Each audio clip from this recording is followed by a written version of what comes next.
on the phone. It is a pleasure to welcome back to the program from Rolling Stone magazine, the author of multiple New York Times bestsellers, of course, which we will note on Majority.fm, Matt Taibbi. Hello, Matt. How's it going, Sam? What's new, man? It's going good. So, just the subtitle of your piece, your last piece, I guess in April's issue of Rolling Stone, caught my eye. The Illuminati were amateurs. Everything is rigged. The biggest price fixing scandal ever. Seems like we have a new one of these every couple of months now.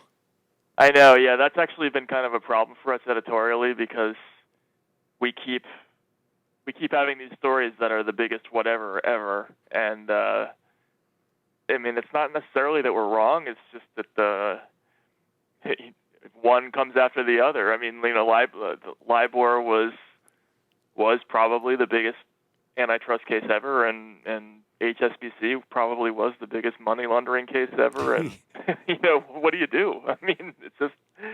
You got the same problem that Glenn Beck and Alex Jones have. I mean, every day they're breaking. They're like in a competition. Like, this is going to be the biggest story ever. There's a Saudi. Right. They haven't. But it ties in because you mentioned the Illuminati were amateurs, and on some level this theme of everything is sort of rigged, that the elite control things. In some ways, the real story is obscured by those conspiracies because this stuff is right out there, and it's I don't know. It's sort of the whole we're living in such like a surreal time. It seems to me. No, absolutely. This and I agree with you that all of the other conspiracy theories are kind of ironically like camouflage for this other stuff that's really, it's right out in the open. It's not like, they're having hidden meetings in back, in masonry, headquarters in, the Gestad or someplace like that. This stuff is right out in the open for anybody to see. It's boring, and it comes cloaked in all this financial verbiage, and so people don't want to fight their way through it because it's not a sexy cloak and dagger or Da Vinci Code kind of story. It's a boring story about numbers and computer screens, and so it's it's just a strange confluence of fake conspiracy theories and then real conspiracies. Yeah, and I want to talk about the sort of that aspect of it in a bit. Just sort of this notion that that there is sort of some measure of exhaustion about these stories because, but I want to get to that part of it after we talk about this because this is, I mean, we spoke to you about the LIBOR scandal, which I think hopefully everybody in this audience is aware of at this point, but give us an update because what really stunned me. Early, when we talked about the LIBOR stuff early on, we were like, well, the government's not going to do anything. To the extent that they do, it's just going to be, the cost of doing business for these guys. Oh, we may have made, billions on this, and so if we got to kick back a couple of billion or a couple of million, that's just like that's like office supplies costs. Right. Yeah. Exactly. But what sort of stunned me was this story, and then we assumed what we're going to see is a lot of private cases that are being brought, just like we're seeing on the mortgage and the securities side. And then you tell the story of a case in March, and just in terms of LIBOR, just catch us up on what happened on the governmental side, who is being investigated, and then let's go into this case.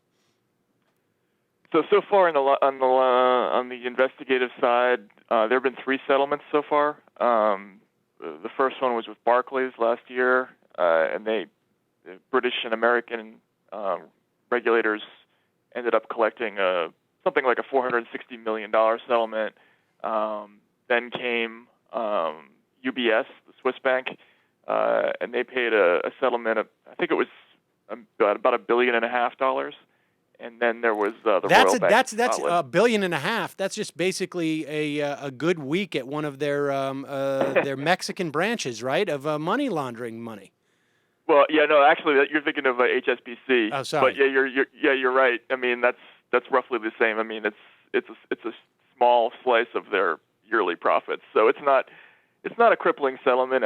In most of these cases, the banks have actually set aside much larger sums of money to pay off these settlements. So they know it's coming, and it's not a crippling amount of money.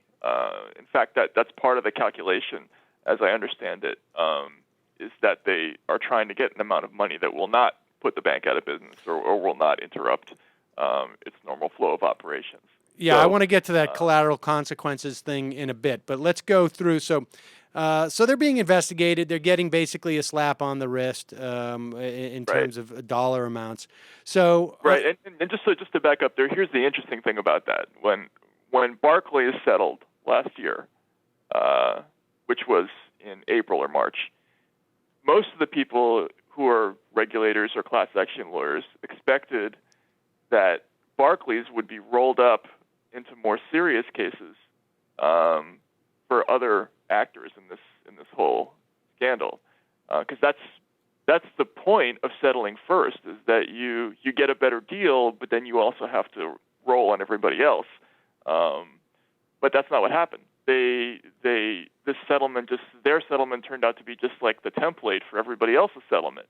So instead of the usual way that these things work, like in a drug case where the first guy gets the best deal and then everybody else goes to jail, it's just everybody got the same deal.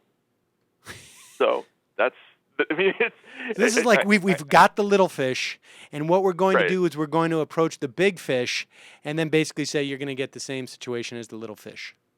Right. Exactly. So there's going to be no headline case where they rouse somebody out of bed and throw them in the clink for it. It's going to be a whole bunch of these settlements. There may be a couple of small players who will actually be criminally charged, but they're not in the United States yet, and no companies will be criminally charged here in the States. Oh, phew. Well, I would hate anybody to lose their jobs. And so cut to March. We're in a district court, I believe it was was it in Brooklyn, or it's maybe in Manhattan? I think it was Brooklyn. Yeah. Okay. Yeah. It was in New York somewhere. Yeah. And so tell us what happens. So there was a major private class action case in the LIBOR case, and if you look at the list of plaintiffs, it's basically like every town and city in America. They're all these people who had LIBOR-based investments that they feel that they lost money on because of manipulation of LIBOR. Of course, that's a little bit problematic because it's hard to calculate the damage without knowing exactly how much they pushed the rates one way or the other. But certainly people who had LIBOR-based investments did not earn as much as they would have, or at least the number wasn't the same as it would have been without the manipulation. We know that for sure. So there should have been some kind of case. It should have gone to the jury. But the banks filed a routine motion to dismiss, and it was sort of based on a really interesting idea. The idea was that the lawsuit was for anti-competitive behavior, antitrust behavior, and their contention was that submitting LIBOR was not a competitive process. So while these people may have been deceived about what they thought LIBOR was or should have been, and maybe there was a fraud argument to be made, it wasn't an antitrust case. And the judge bought this argument and basically tossed the whole case, and now it's dismissed. So there's no more big private LIBOR case left. That was the big one, unless something really crazy happens in terms of an appeal. That case is gone.